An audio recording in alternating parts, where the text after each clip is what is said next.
here at Tumblr have noticed everyone has very strong feelings about every post on this site being changed to a picture of Lex Luthor from the CW's Smallville with the words, "Lex get bald tonight" over it. To this we say, we're listening, we hear you, and we couldn't give a rat's ass what you think. Get out there and start balding. Am I looking fresh and stabbable? It's the Ides of March on Tumblr.com. A national holiday. You see, we on the best website ever created like to celebrate the assassination of Julius Caesar. Anytime around the 14th, 15th, 16th, you can expect the Julius Caesar assassination party to be bumping on Tumblr. Why do we love the assassination of Julius Caesar? At this point, probably just because it's our thing. It's a fun tradition, seeing all the old posts and memes, some of which have been going around for almost a decade now, come up on my dash again on that day every year. Feels very much like a digital version of getting out my beloved Halloween or Christmas decorations once a year, and when I reblog them, I'm decorating my blog for the occasion. When did Tumblr start doing this? Well, interestingly, about a year ago, this would have been a nightmare to figure out, but now we can use Tumblr's beautiful, gorgeous, new, amazing, advanced search feature, and the answer is some of the earliest popular posts date back to 2014, but it really kicked off as the Ides of March that we know and love in 2015. You're invited to Julius Caesar's assassination. Where? Curia de Pompeo. When? 15th of March, 44 BC. Bring your own knives. At staff, please verify me, the real, fleshy, Gaius Julius Caesar. Soon I will make my speech to the Senate about how I'm dictator in perpetuity, and nothing will go wrong. So I would like to be verified on the 15th to make it official. Drives my knife-sharpening mobile down your dash, broadcasting vaguely sinister off-key ice cream truck music. More than 3 years ago, famous Roman Emperor Julius Caesar passed away. People are losing the spirit of the Ides of March. It's not about just stabbing. It's about coming together to stab in groups. Tumblr has been stabbing Caesar for a long time, and we love it. But this year, the Ides of March was different. As we were enjoying our silly little posts, little did we know it, but a real betrayal was brewing, coming from Tumblr itself. But before we go down this rabbit hole, a word from this video's sponsor, Helix. Helix Sleep makes premium mattresses and bedding customized to fit your unique needs and conveniently shipped straight to your door. No matter what kind of sleeper you are, Helix has something for you. The Helix lineup offers 20+ unique mattresses. There's soft, medium, and firm options, plus different options for side, stomach, and back sleepers, cooling options. And if all of that sounds complicated, don't worry, because you can take Helix's quiz that'll match you with your perfect mattress. If you sleep with a partner, you can take the sleep quiz together and find something that's a perfect compromise for the two of you. Based on my results, Helix matched me with their Twilight Luxe mattress. This beautiful mattress you see right here before your eyes. It is their firmest mattress. I do tend to prefer firmer mattresses due to the scoliosis demons that inhabit my spine. Helix has been reviewed against hundreds of competitors and is the most awarded. The Helix Midnight Luxe has been ranked best overall mattress according to both Forbes and Wired. Helix also offers a line of mattress toppers designed to be used on non-Helix mattresses. So if you're looking to improve your old mattress, these are an excellent option. They've got the premium mattress topper, designed for sleepers who are looking for added pressure relief, the Ergo Align mattress topper, which has 3 support zones to optimize spinal alignment, the Dual Comfort mattress topper, designed for couples with different preferences. Helix also recently launched their new Comfort Adjust cooling pillow. It's made with shredded memory foam that shapes to your body, and Glaciotex heat conductive fabric that keeps you cool all night. A pillow that shapes perfectly to your body and your comfort can improve spinal alignment to help relieve head and neck pain. I myself am really looking forward to trying it soon for that reason. I've had my Helix mattress for probably almost 4 years now. Me, my partner, our 2 beautiful baby Binguses are sleeping excellently on it. And if it makes you nervous to buy a mattress that you haven't tried out in person, don't worry, because Helix offers seamless returns and exchanges, a 120-night sleep trial. There's also a lifetime warranty. There are financing options and flexible payment plans. So if you're in the market for a new bed, go check out Helix, helixsleep.com/strangeons. Click that link below, scan the QR code on screen, you know the drill. If you do so right now, you can take advantage of their spring savings event and get 20% off site-wide. March 16th, 10:43 a.m. Tumblr staff announces a change. Reblogs in a chain now get their own notes. The reblog chain is one of the things that makes Tumblr unlike anywhere else. All the notes on reblogs are attributed to the original post, no matter which branch people actually liked or reblog. Okay, Julius Caesar back to explain. I know this is confusing for non-Tumblr users. So when you look at a post, you look at it with your eyes, okay? You see the engagement at the bottom. The fact that anyone can reblog and write their own response on a post means that there's tons of different versions of every post, but they all show the same numbers at the bottom, and if you click those, you can explore all the different responses and all of the different evolutions of the post. The whole labyrinthine journey of that post is available to you in the notes. The whole weird and wild ecosystem of Tumblr. A really cool feature that Tumblr has actually is reblog graphs. So on every post, you can open this graph that maps all of the reblogs of the post. And you can see clusters around bigger blogs and where it travels from every source. It's really quite a cool thing to look at. What this change they announced on the 16th does is almost turn every individual reblog into its own post by attributing engagement only to that segment of the post. So if you make a post and it gets liked and reblogged by a few of your followers, you see that engagement on the post that is on your blog. But if someone has reblogged it and their followers interact with their reblog of it, that's their post now. You don't see that engagement anymore, and those numbers don't get added to your post. So you now have no idea how many total notes your post has. You have no idea what's being said on distant versions of it. Your post might be an absolute banger with 50,000 notes, but all you'll ever see on your blog is a flop post with 12 likes and 3 reblogs because every other version of it has just been severed. No more beautiful interconnected ecosystem. You are isolated in your corner of Tumblr with your followers only. So this destroys the entire premise of Tumblr, basically. And this change will be rolling out immediately, by the way. Some users have already been hit with the update. As you can imagine, the mood was apocalyptic. This was not like a silly haha, hell site is quirky, Tumblr fuck up. This was like bad. I found out about this after I had tucked myself in for the night, planning to soothe myself to sleep, scrolling on tumblr.com, and let me tell you, I was not soothed. I fell asleep that night thinking, oh shit, this is like actually the end. This is it. They destroyed it. They nuked it. And for like what reason? Because the current system apparently doesn't give enough credit to people who write great reblogs and instead gives all of the glory and the notes to the OP. I don't think that's a real concern of Tumblr users. Firstly, what are we, catty influencers? Are we slap fighting about who deserves what portion of the post's engagement?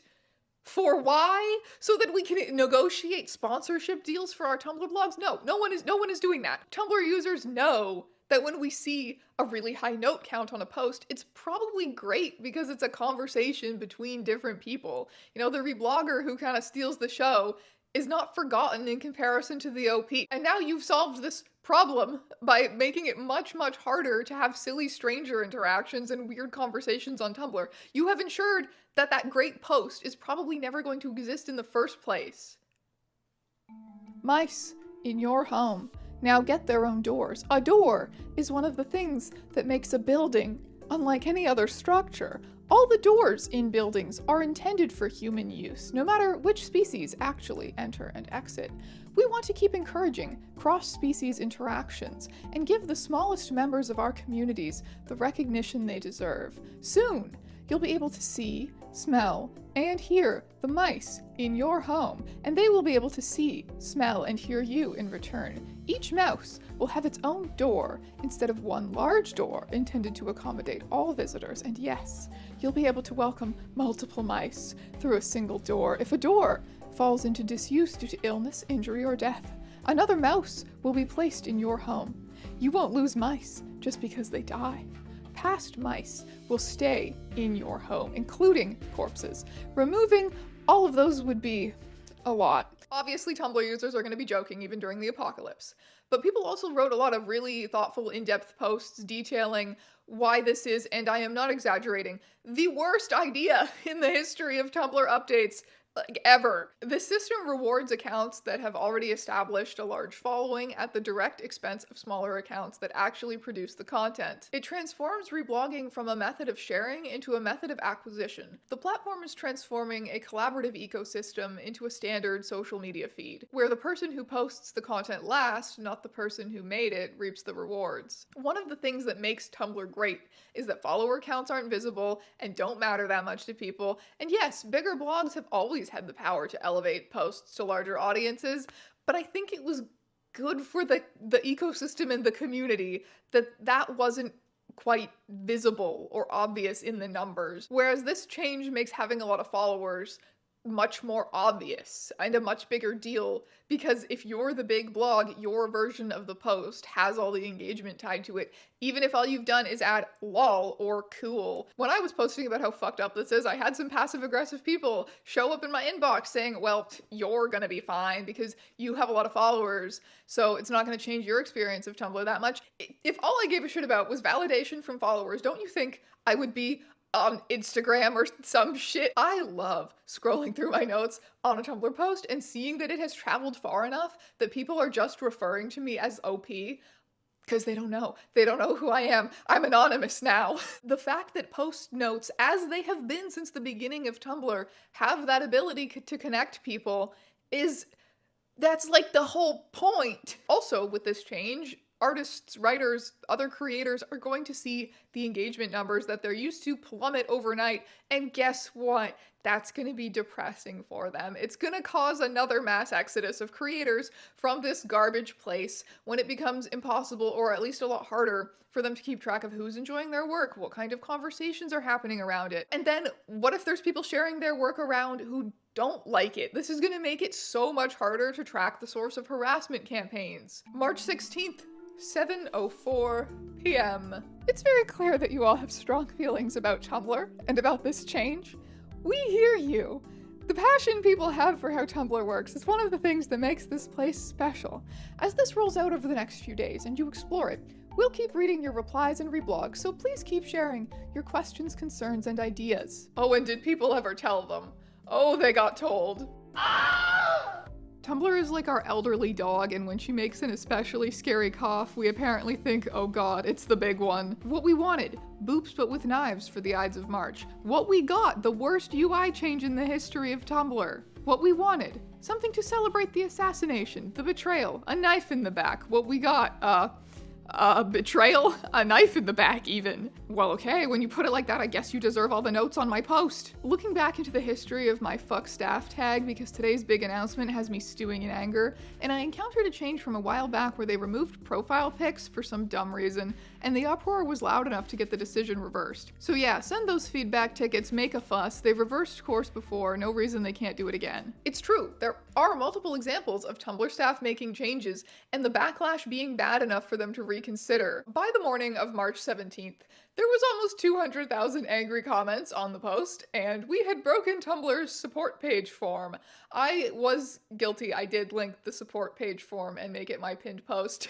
Does anyone want to hold hands until we feel a little braver? The reblog map is us holding hands, by the way. We are each other's night sky. No one is alone here. The night sky continues to get brighter. There's always people here for you. Made a painting of all of us holding hands. New piece called Artists Love the Update, when yet another stupid update gets rolled out. Although, without the spirit of communal posting, now it's more like this. March 17th, 4:04 p.m. It has been 30 hours since the update was announced. We rolled out a significant change to how notes work on reblogs, and the reaction has been strong. We're not going to pretend otherwise. First things first, we're reversing the change. Your feedback in comments, emails, and especially reblogs made clear that the rollout created problems we needed to address before moving forward. In the words of my own Tumblr post, I think, holy shit, we actually did it. This is good. This is like really good. They are still capable of listening to feedback, and we gotta give them credit there. Yes, we did do the online equivalent of rioting for 30 hours, posting about almost nothing else but how much this sucks, and leaving hundreds of thousands of angry messages and breaking their support page. Yes, we did succeed with a little bit of violence in our hearts. You may recall that when I did my investigation of why Tumblr ads are so weird, the answer ended up being because somehow WordPress users are even weirder than us.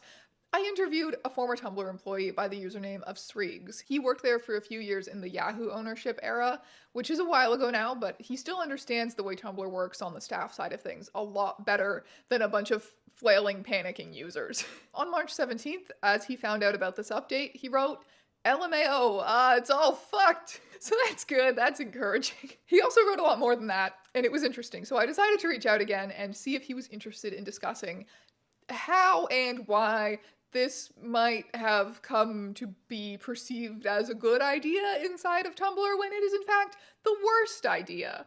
I was there when they got rid of replies. and then put them back. Yeah. So kind of a similar situation. They were looking at a number of people who actually use replies, and it was like a low single digit percentage. The rationale was like, nobody's really using replies. Let's simplify the interface. Let's simplify the code base. And immediately this response was horrible. Yeah, if I like think about it, like how I use replies now, like I think maybe I'll reply to maybe like one out of every 250 posts I see, maybe less. And so, of course, that means I have like less than a 1% engagement, but it doesn't mean I don't use replies. That was where part of the disconnect came from. They just looked at the numbers. They didn't think about like the use case. But yeah, they put them back, and it was like, okay, lesson learned. It goes to show that there are just so many ways to use Tumblr because there are so many features and such a weird combination of features. Do you have any theories about like the thought process behind this recent update? I even thought of the same exact idea once while I was working at Tumblr, and I like brought it up as a question, like, hey, why don't reblogs work this way? And I got an explainer. I was like, okay, actually, yeah, that would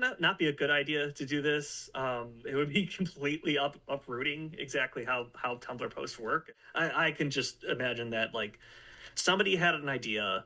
Probably it might have been even very similar to my own, where they asked the question, why doesn't it work this way? And now that there's only 12 people left, really working at Tumblr, nobody had a good answer. Somebody like a product manager who's not like a Tumblr user, they look at it in a different way and are trying, maybe with good intentions, to improve the experience. They have these strategies in their head of like, oh, we can get more users in if we simplify Tumblr. And they just look at other social networks and say, oh, well, on Twitter, did they do this? So let's do it that way because it's more familiar. And it's a really reductive way of looking at it. Maybe part of the reason why people come to Tumblr is because it doesn't work like Twitter, and they thought this will be great.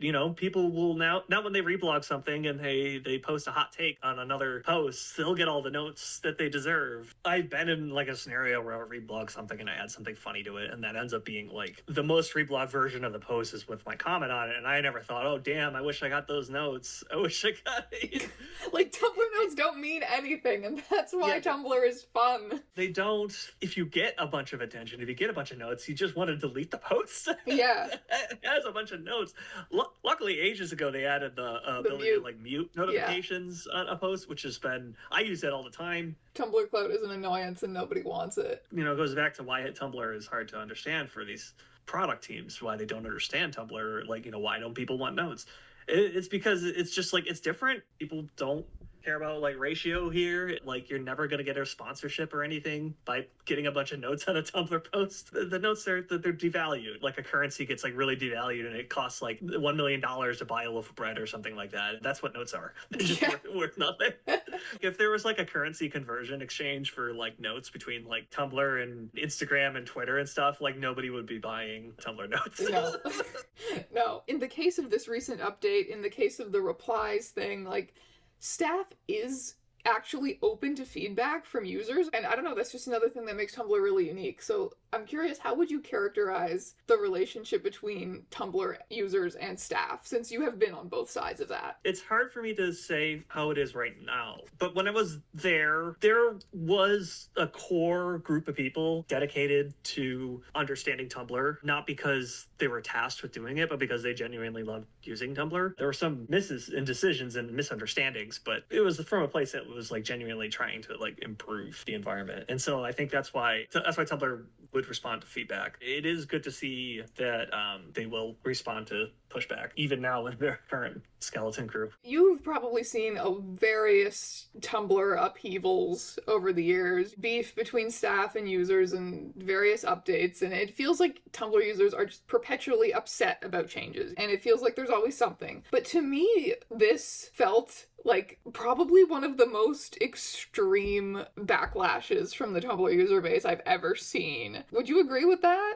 Yeah, it was pretty strong. It was one of the more strongest ones. Well, it's because they changed something so fundamental. Yeah. Have I seen worse? We changed how reblogs look, and that was really funny because it was for the better, but there's so much backlash to it. There was backlash against that? Oh, it was huge. Really? Huge. I wish I could remember these specific arguments, but there were a lot of people like very passionately arguing how this was a terrible change. It was baffling for me to see. because this was one of the first times where it was like, wait, no, this is an objectively good change. Eventually died down, and I think I've seen posts where people were saying, remember when we got really mad when they made reblogs way better? In retrospect, people felt stupid for getting mad about that. Now, there's no getting around the fact that Tumblr users have always been massive crybabies about changes to the site. Every time staff does something stupid, we bring out the heritage posts complaining about changes made in 2013 to, I think, kind of comfort ourselves and remind ourselves that this is an eternal cosmic struggle. There's this staff post that just says, "We fucked up," and I'm pretty sure this is a relic of the editing other people's posts era. They didn't actually write this, but every time they fuck up, we get this post out and we ping pong it around our blogs all over again, like we're dragging their corpse behind our chariot, and it is cathartic. And I think I reblogged the Sayonara You Weeboo Shits one like 3 times in the past month, which is how you know it's going really good over on Tumblr. Anyway, I'm trying to get around to the point that we gotta remember that change is not necessarily inherently bad. It has been proven many times that Tumblr can be improved. The advanced search feature is great. I dreamed of such a thing for so long. Do you remember when long posts looked like this? Do you remember when we had fan mail instead of normal DMs? The porn bots are still around, but they're not nearly the plague of locusts that they were 10 years ago. Tumblr was not this perfect paradise in the old days under Daddy Carp. In fact, it was kind of broken in a lot of ways. But updating it has always been a really rocky road because changes tend to be really hit or miss because the people at the top just don't quite understand the product that they own. According to an article that touches on the tension between Yahoo executives and Tumblr staff, one executive walked into one team meeting about Tumblr, saying the popular blogging platform was going to be the new PDF. It didn't make any sense, the employee recounted. We'd walk away scratching our heads. What does Tumblr is going to be the next PDF mean? The devs were working on the new post format, and we regularly abbreviated it NPF. This is when we were changing Tumblr from having distinct types of posts, and obviously when you click on create new post, you ask for a type still. But before, you were locked into that type. Like a photo post was a photo post and a text post was text only. New post format, the idea was like, okay, we want to get rid of these like, locked in post types, and we want you to be able to post anything you want. Compose a post from different types of things. Content in a post gets divided into blocks, and each of those blocks are a type. Whenever you have to do something big like this, like a big change like this, you gotta get the higher ups to buy into it. There were meetings about like new post format. What is new post format? Why are you changing it? You had to explain this to people who owned Tumblr but didn't know how it worked. Some Tumblr engineers were explaining new post format to a director. They were saying stuff like NPF and new post format, and they're getting technical. And I think someone maybe used like a word processor or something as like an example. And the director from Yahoo, he responded, "Oh, okay, I get it. Like, Tumblr can be like the next PDF," thinking NPF is like a file extension. And this is a better explanation than I expected. This actually makes sense, kind of. You tried to understand it. A few gears turned in your head, but it wasn't quite what we're trying to explain here. That's where that quote came from. And he was thinking it's like, I don't know, some groundbreaking work that is going to like revolutionize like instead of like sending a report as a PDF, you're going to be sending a Tumblr post instead. I guess that's what he thought. So he left that room happy, and we were given the go ahead to proceed with this project. So that's all that mattered. I know the last time we talked, you were saying how at this point there's got to be an expiry date on Tumblr. We just don't know what it is. It's not working out, really. For the people who own it. Although the current Tumblr overlords seem to understand it a little bit better than PDF guy. But it's like nobody who owns this thing seems to be able to get their head around why it's good. And eventually that's probably going to cost us Tumblr. Do you have any thoughts on that as of now? I still don't know. People will ask me like, hey, how much longer does Tumblr have? And I genuinely don't have a clue, because it's really just up to Automatic and how long they want to keep spending money on it. I don't know if the day is coming. We can only presume it's sooner than it was yesterday. So the people who own Tumblr don't fully get Tumblr. It's a massive burden and a financial flop, etc., etc. But they haven't pulled the plug yet. And I think that's because they know that they know that there's something there. Like, people are so crazy and passionate about Tumblr, and there's gotta be a way to extract value from that, right? Somehow, they think. And these are the moments that prove how much the user base cares about Tumblr. Maybe this has been some kind of a lesson that they should work more closely with users on changes, but also, what does that even mean? How would that even work? Which users are we listening to? Because I've seen plenty of bad takes. I've seen posts going around suggesting good Tumblr improvements that users actually want, that staff should listen to, and I'm like, ew, these ideas are shit too.